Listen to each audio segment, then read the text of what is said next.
Hello and welcome to another Britcent podcast with me, Sam. And me, Tom. Tom, how are you doing today? I'm very well, thank you, Sam. Just very well. All good. How are you? I'm okay, thanks. Yeah, we were just talking about how there's a lot of pollen in the air this morning from the plants. It's that kind of weather. And if you have hay fever, like me, or allergies, then it can be a bit annoying because it means that you sneeze and cough, and sniff, things like that. Do you get that as well? I get it a little bit. It's generally not too bad, but if I go out for a walk or a run, I'm running these days now, Sam, you'll be pleased to hear. Oh, I didn't know that. Yeah, That's I've added cool. it to my regime, my workout regime. Nice. Then I do get a bit itchy and a bit sneezy, but it's not too bad. It's manageable. Yeah, I know what you mean. Yeah, it's just a bit annoying, basically. So that actually links very well to what we're going to be talking about today. We're talking about sort of pollen and the weather and the environment. And today we're going to be talking about global warming or climate change. Obviously, a huge issue in the world. Some people would, I think many people would say, the biggest issue in the world. And so, Tom, what do you think is people's attitude to climate change in the UK? In the UK, I think, in comparison with certain other countries like the United States, I think people do have the majority of people, I believe, do take it quite seriously, at least in theory, if not always in practice. And what I mean by that is, if they are asked whether they think it's a big issue, they generally say, yes, it is a big issue, it is serious, they do believe in it and that sort of thing. But then in practice, not all people respond to it in a practical way. Not everyone changes their behavior on an individual level. The government are, at least again, in terms of what they say, they take it seriously. So they make pledges and agreements with other countries, such as the Paris Climate Agreement, to try to reduce carbon emissions to 0% by 2050. But in terms of actual action, sometimes the action and the policies of the government contradict the things they say. So we still have major investment in coal and oil fields. How does the perception of climate change in the UK differ from the perception of climate change in places like the United States and certain other countries?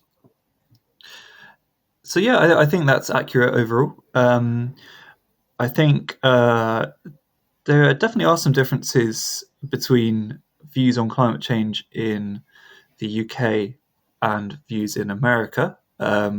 Obviously, I've not spoken to every American about it, but I do know that there are quite a lot of people, especially in American politics, who don't believe in climate change. So that doesn't really happen so much in the UK.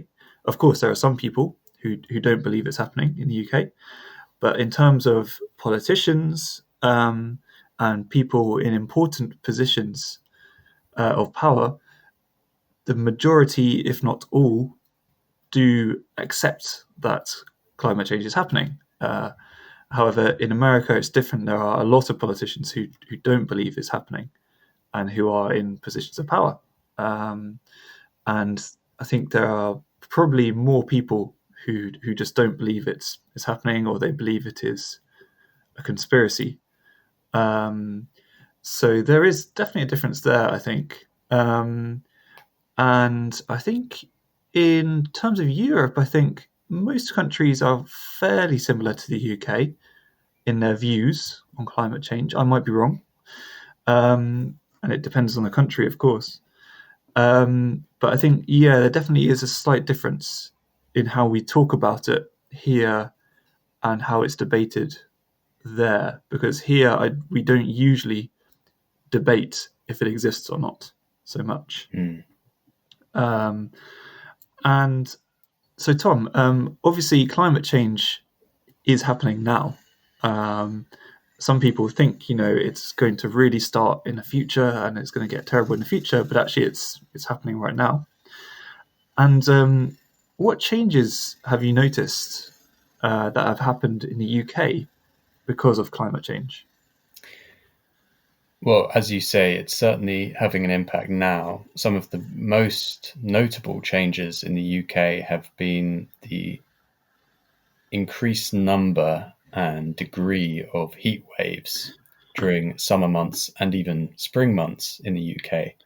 So, scientists and meteorologists, so people who check the weather, have been predicting that UK will have heat waves where we exceed 40 degrees Celsius within a few years, which would be quite extraordinary for us. And in spring this year, we had some of the hottest months, or perhaps the hottest month on record for May, I think, where the weather here was hotter than weather in Cyprus, in Greece, and other very hot countries. So we've Wow. seen definitely a massive increase in the heat and also an increase in natural disasters like flooding occurring in other months. So the UK is actually quite a fairly neutral weather region. So we generally don't have too much extreme weather. We don't have too many tornadoes or hurricanes or these sorts of things. But basically, the prediction is that the weather is going to get more and more extreme everywhere. So, however neutral your country is now, weather-wise, it's likely to become more extreme, and obviously that has more harmful effects for certain countries other than others. One of the predictions, if the if the temperature, if the global temperature increases by 2 degrees Celsius, which is currently the aim, that's the target, by the end of the century, then 1 in 5 cities globally will be underwater and no longer habitable. So that's just the target to put things in perspective, because we're currently, at the rate we're going with global warming, we're likely to exceed a 2 degree Celsius increase in heating. From a selfish perspective, or from the UK perspective, we're in quite a fortunate position weather-wise. However, there are likely to be severe consequences for certain places, coastal towns and other low-lying towns, which are likely to become flooded and potentially uninhabitable within the century. Thinking of the immediate impacts of global heating, Sam, what do you think has been the impact of COVID-19 on how people think about global heating? So I think COVID-19 has definitely changed people's perception about society in general. And it's changed people's perception about how a disaster can be responded to by society and by the government. And so I think in this way, uh, the response to COVID 19 could be a prototype. It could be a practice version of the response we should have to climate change.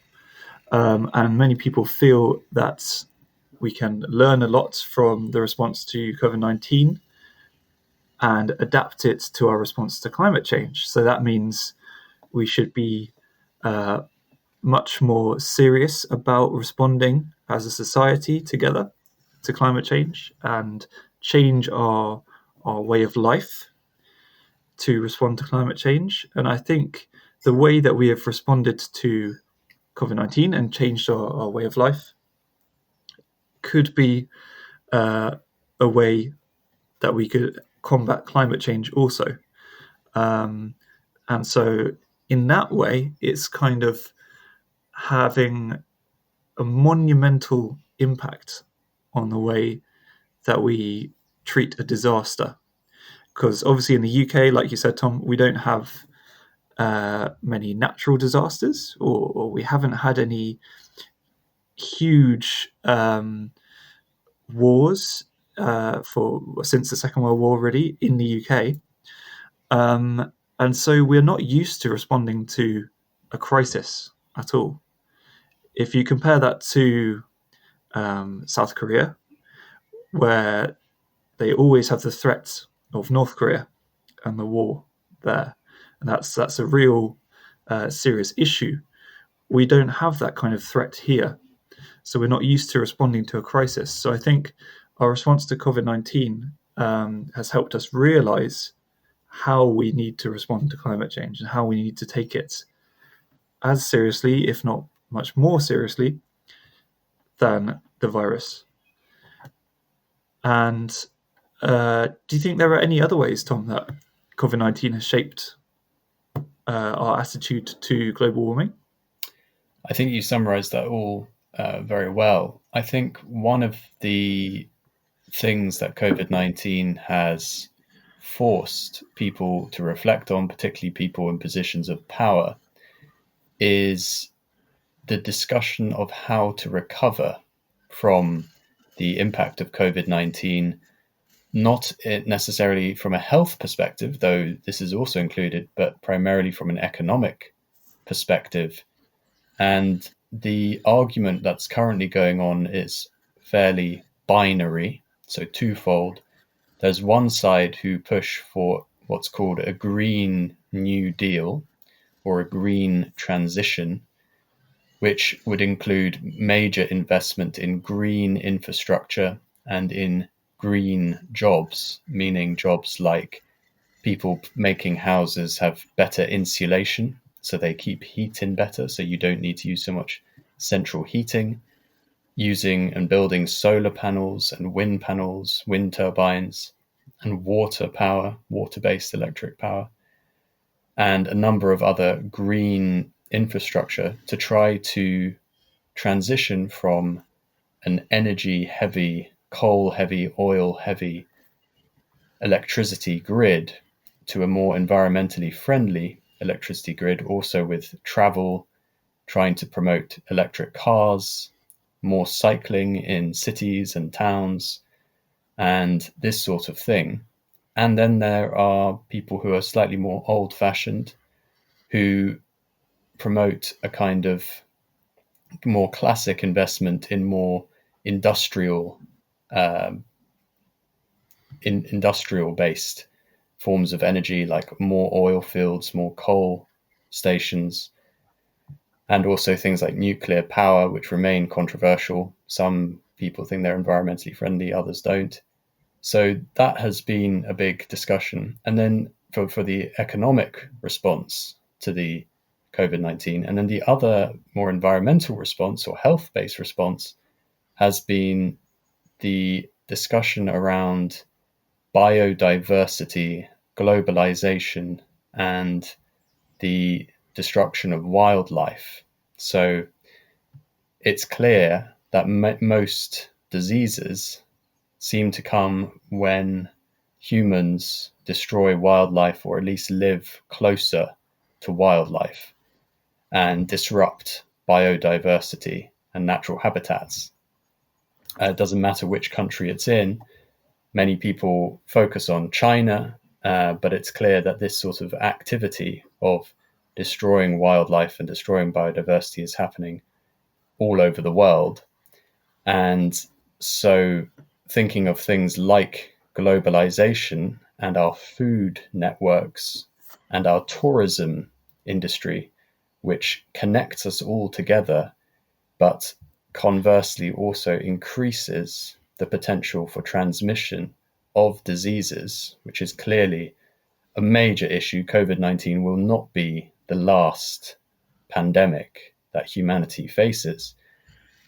It's forced people in positions of power to have to reflect on all of these things because It's proving that the philosophy of globalization, which has been very strong for a number of decades, has many faults. So we can't just endlessly destroy nature and expect things to remain the same and expect nature to look after us or be kind to us.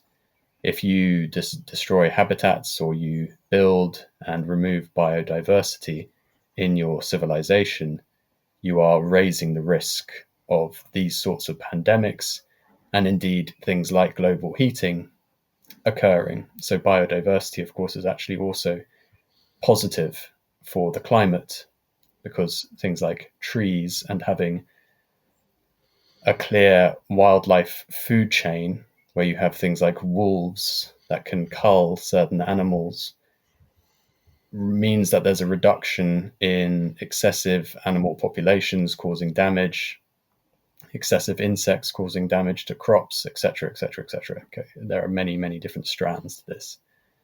So I think that has been one of the other major responses, at least on a less public-based level, on a more kind of governmental level, is thinking, how do we recover from this? We clearly can't go back to the same kind of world we had before because this will just happen again and again and again. And in the same way as we can all see, or governments can all see, global warming approaching, I think it's forcing governments to take a slightly more longer term view than they're used to. I think we've lived in a time where the what's seen as a positive government is short term benefits. So profit now, and it kind of follows that business model of short term profits is best. And unfortunately, that is no way to run a country, and that is no way to have a successful, stable system. So short termism is clearly being questioned and needs to be replaced with a more kind of long term thinking, long term preparation for things like pandemics and global heating. Is there anything else, Sam, relating to this topic that you think we need to discuss? Ooh, good question. I mean, I think that's definitely all correct. I think you mentioned earlier about 1 in 5 cities being underwater, and that's quite a scary statistic or quite a scary bit of information. Just another bit of information I heard was that the temperature in London in, I think, a few years' time, I can't remember exactly when, but it will probably go up to the same kind of temperature as Barcelona. Mm. And so we will basically have the same climate as Barcelona in a few years' time. And like you said, I mean, I think many British people will say, "Oh, that's great. You know, we can have some sunny weather." But of course, it's going to cause huge problems here. And if you think about the change that will occur here, you can imagine the change that will occur in other countries where it will get much hotter and they'll have many more problems. Um, so, yeah, it's definitely something that we need to take extremely seriously, I think. And um, hopefully, like we were talking about, this pandemic with the virus will actually change our attitudes so that we are more ready to face this climate crisis. So now we come to the word of the podcast. Tom. Thanks, Sam. The word of the podcast today is the noun catastrophe. So, catastrophe means a terrible disaster.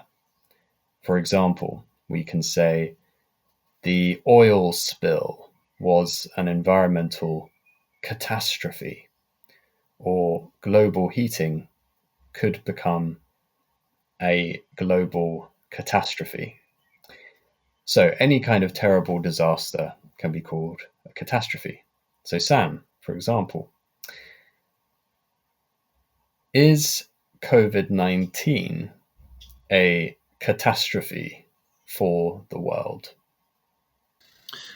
Absolutely, yes. It is indeed. It is a terrible disaster because it has cost hundreds of thousands of lives. And that would be a perfect use of the word catastrophe. So catastrophe is quite a relatively common word. It's just like a stronger word for disaster. So if you have a disaster that's very, very terrible, then you can use the word catastrophe. Quite simple. Fantastic. Great. So now we come to the comments.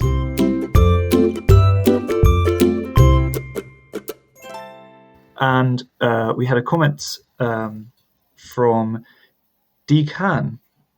And Decan commented on our podcast a few days ago and said, always a pleasure listening to this podcast. Korea still tends to rely on the name value a lot. They're talking about universities. Terms like Sky or In Seoul still shows how important the name and area of uni means to the student's future. There are some exceptions, but generally speaking. So one thing I'd just say is terms like Sky or In Seoul still show, not still shows. But apart from that, it was a lovely comment and really informative, helps us to know a bit more about universities in Korea and how people perceive them and think about them. So thank you very much, Dekan. It's great to have your comment. Thank you, Dekan. So we hope you've enjoyed listening to our podcast today, all about global warming, very important issue. And we hope you have a fantastic week and that everything is getting better in Korea with regards to the virus. And so it's goodbye from me, Sam. And it's goodbye from me, Tom.